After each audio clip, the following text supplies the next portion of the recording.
Good morning, good morning, good morning. I'm trying to have a good morning, you guys. I got my coffee. It's just not working. So I dropped off my loads, you guys. I dropped off my loads in Maine, right? You saw that. That was Friday. And I was looking forward to just, chilling out in Maine and booking something on Monday and heading back towards the house. No big deal. My trailer wasn't acting right, Trailer wasn't behaving normally. And so started doing a little investigating on that. Then I needed some parts, and that was a whole fiasco because there's no parts up here in Maine. Not for what I needed. Come on, wake up, fucking lady. There weren't no parts. Parts I needed there were not to be had here. So I actually called Eddie, asked him to drive 2 hours to Houston, to Nationwide Trailer, where they have my parts in stock. Because I have the PJ with me, you guys, and the parts I needed, I don't have spares of on me, on hand, because it's not my regular freaking trailer that I'm always pulling, right? I got all kinds of spare parts for the freaking Delco, for the 7K axles. I got all kinds of parts for that. No, I don't got no freaking parts for not the ones I needed for this damn PJ. So Eddie drove 2 hours on his day off to go buy the stupid parts from Nationwide Trailer, and then he went to UPS to overnight them for $223 to overnight them to me here in Maine. So basically it's Wednesday morning, you guys, and almost my entire team scrambled to help me because I'm retarded. And I took off with a PJ, and it's not my regular trailer. I don't use it that much, and I just was not, realizing that it needed a little bit of work.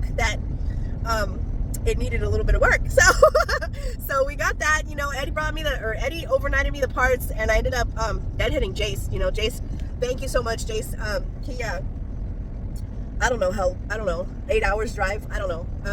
I think he dropped off his load in Pennsylvania, I'm not sure. So he deadheaded a bunch of way, right, to get to me to put these stupid parts on. And and on Saturday, I freaking get sick. So I'm happy, because I did get to hang out in Maine. Oh my God, you guys, it's gorgeous up here. It's beautiful. I love it. And I hit it at the right time to where apparently all of the tourists are not here yet because it's still kind of cold, right?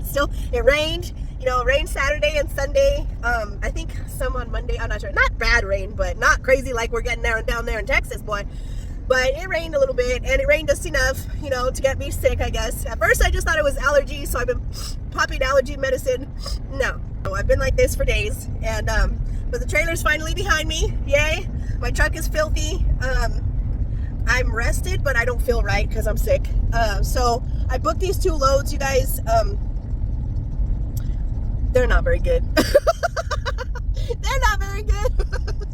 But I don't really care right now. I don't really care. So we're gonna go pick them up anyway because I just want to go home. I want to go home. I'm tired and I'm sick and I don't feel good and I want to take my ball and I want to go home, and that's it. So we're gonna go pick up these 2 shit loads. One's a grappling hook, I think. They're both out of New Hampshire.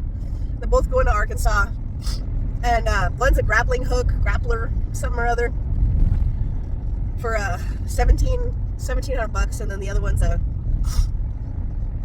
F250, I think, for $1,500. So it's not very good money.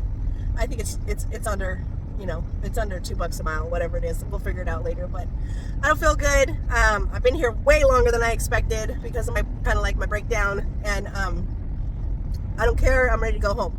So got what I could get, and we're getting the hell out of here. So let's go pick this shit up so we can get down the road and get on with it before I lose my voice or my nose or my anything else, on this trip. So let's go get that done. Flash forward, right, a bunch of time. Well, obviously, I'm not sick anymore. I made it home already. Let's get into how I guess I made it home. It's just been that was the start of Jason's official breakdown of his Chevy Silverado 3500, right? 2024 Chevy Silverado 3500, beautiful truck, 4-door cab chassis. He did the bed all himself, custom hot shot bed on it. He put air compressor on it. He had a barbecue on it with a propane tank. He had freaking just everything. Storage boxes galore, the auxiliary tank with another, toolbox on top of that, and just a beautiful, beautiful bed in the back. Like, just, he hooked that truck up. So let's rewind a little bit, right? So on Friday afternoon, I started tearing apart my trailer in Maine, realized what parts I needed, realized I was not going to find them. Friday evening, I realized what needed to be done to my trailer, and Jason said, look, I'm only such and such far away. Let me get over to you, and if you can find the parts, I'll fix your trailer for you so you can get home. So I'm like, okay, cool. And then in the same breath, right, he's like, yeah, and my truck's acting funny. And so I'm like, okay, great. So he ended up calling a local dealership, a Chevy dealership in Maine, literally right across the street from where I found truck parking at this like Shell gas station where I tore apart the truck and everything. They were like, he's like, it's still under warranty. They're like, okay, we'll bring it by on Monday, and we'll hook it up to the computer, and we'll see, what's going on with the truck. Jason, was a really smart guy. He probably could build you a house, build you a freaking vehicle. I mean, I don't know, slaughter you a pig. I don't know. Like, he's the guy that knows how to do everything. He's one of those guys. He kind of already had a good idea about what was some of the issues with the truck. While we were waiting on my parts for the PJ, he dropped off his truck on Monday to that dealership, got it back on Tuesday. They said it was only throwing codes for 2 injectors, but Jason was like, no, there's there's an exhaust leak. It's coming up all in the cab. The transmission is slipping, and all this other stuff. And they're like, no, we don't see nothing with that. He's like, all right, well, I'm just going to run it, right? And I'm like, okay, well, you're not going to run it if we know it's having some serious issues. Transmission is a serious issue. And yes, while it's under warranty, great, but it doesn't mean that we're going to run the shit out of this truck. Like, let's just baby it. Let's get it home. We were both in the same place up in the Northeast. So Tuesday, we got that all figured out. Tuesday, we got my trailer, put back together and got all the parts and everything for it. Wednesday, we took off. I was supposed to go in one direction to go pick up the grappler and the F-250. And I booked him a 22-foot bumper pull trailer for $4,000 that I was going to have him load up onto his trailer, right? And then I was going to pair something with that.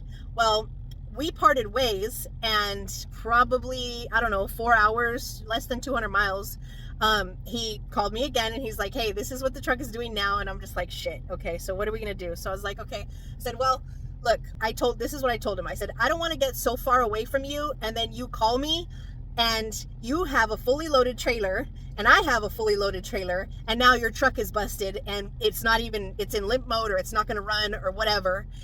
And, and then we're both screwed, and we're still up in the freaking Northeast somewhere, or somewhere between the Northeast and, Texas, Oklahoma. So I was like, so this is what we're going to do. So I was like, I'm going to follow you. You go pick up the damn grappler. I canceled the F-250. I ended up dropping my PJ for like 5 days in, I think, Connecticut. Eddie and Jesse this is like the logistics freaking, 4.0 version that goes on in my fucking head all day long. So Eddie and Jesse, I drop my trailer. I pay for rental, daily, nightly rental place storage to drop my trailer in Connecticut. I ended up picking up that trailer, that 22-foot bumper pull, the $4,000 load going to, which was actually going to Oklahoma.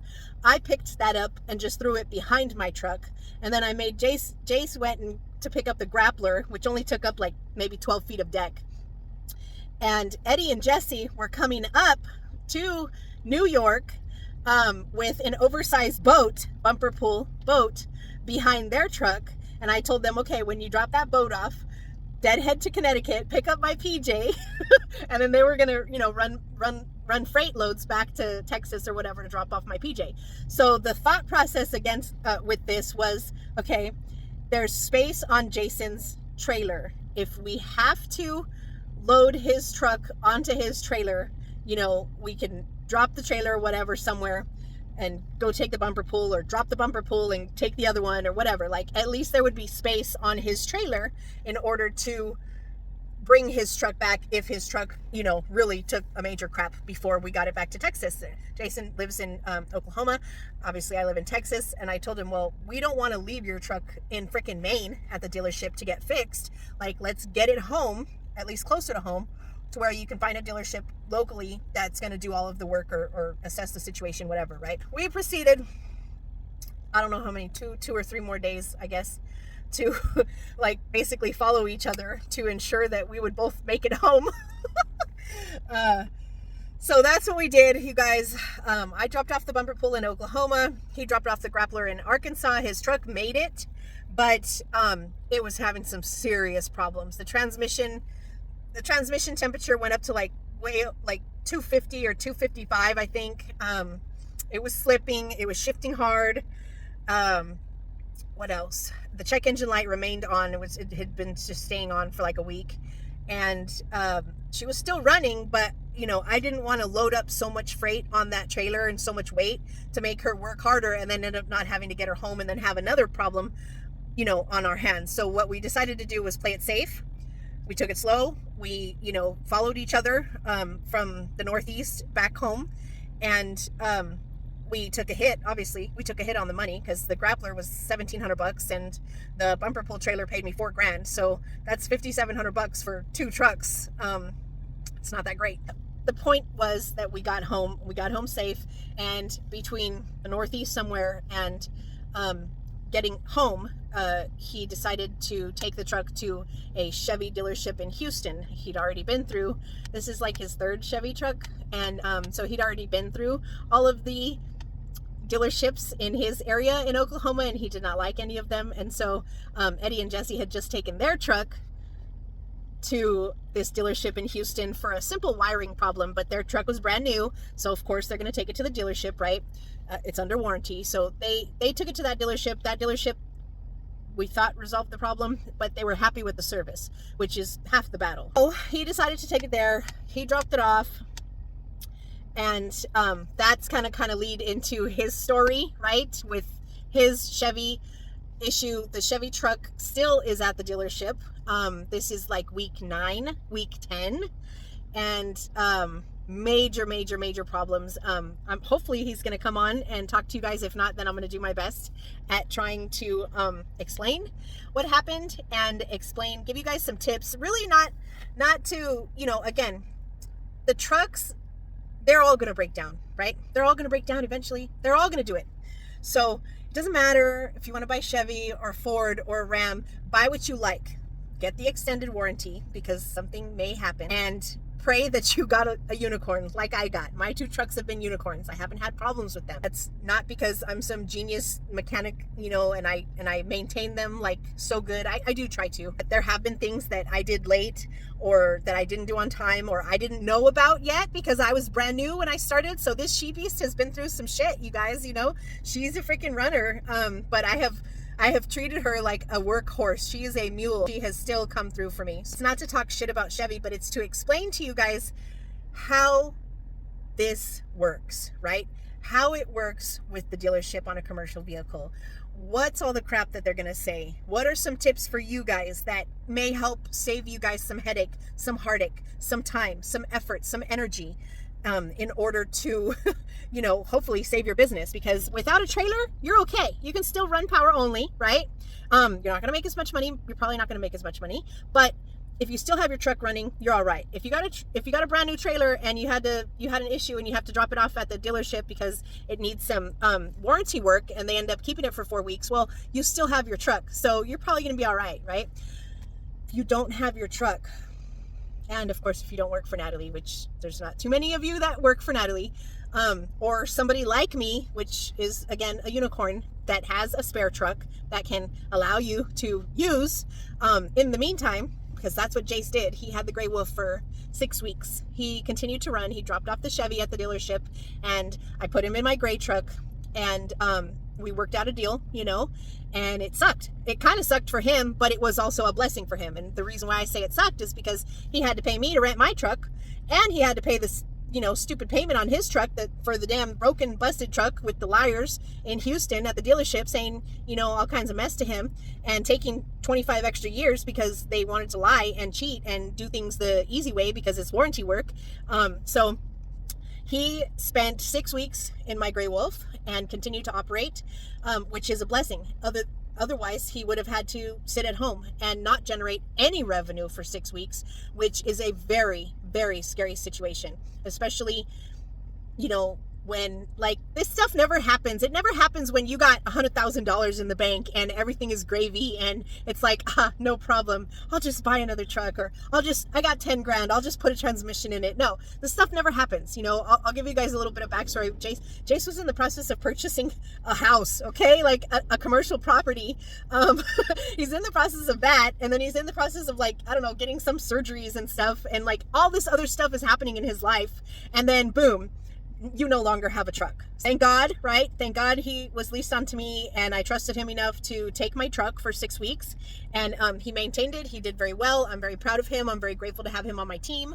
And he was able to continue to operate. So that's the start of Jason's Chevy truck saga story, which is probably going to be a couple different videos, and then we'll get into Eddie. But you guys stay tuned for all of that. So like I said, hopefully Jason will be coming on and explaining to you guys everything that has happened. If not, you're going to hear it like second, third tell from Natalie, and I'm going to try my best.